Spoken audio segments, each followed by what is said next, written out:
Title: The House at the End of Linden Street. Everyone in the town of Fairwood knew the Ashford family, or at least, they thought they did. Don't go near their house, parents warned their kids.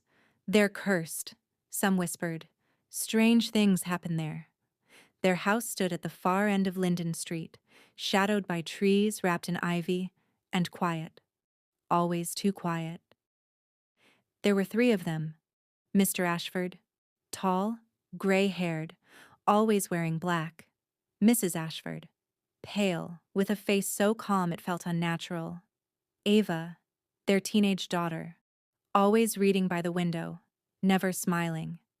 The townspeople avoided them. No invitations, no conversations, not even a wave. But what no one knew was, the Ashfords had their own reason for staying quiet. On Halloween night, 3 boys dared each other to sneak into the Ashfords' yard.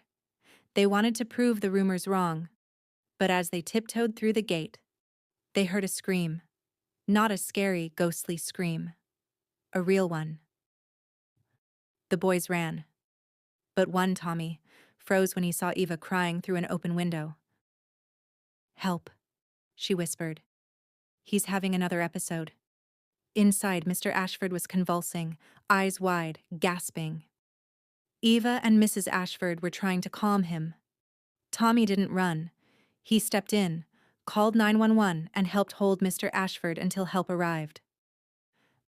Mr. Ashford had severe PTSD from the military. He was a decorated soldier who saved dozens in combat but came back broken. The Ashfords weren't cursed. They were coping. They kept to themselves because the world outside didn't understand. People judged Eva's silence and Mrs. Ashford's calmness, never knowing how often they had to hold a shaking man at 2 a.m. or clean up broken picture frames after a panic attack. Word spread.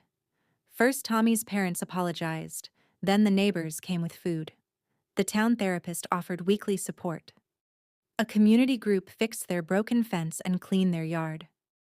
Ava, once the strange girl in the window, smiled for the first time in years. 6 months later, the Ashfords were honored at the town's annual fair. Mr. Ashford stood shakily with a cane, tears in his eyes. "We never wanted to be feared. We just needed a little kindness." The crowd clapped, not out of pity, but respect. Now, the house at the end of Linden Street isn't feared. Kids wave when they pass.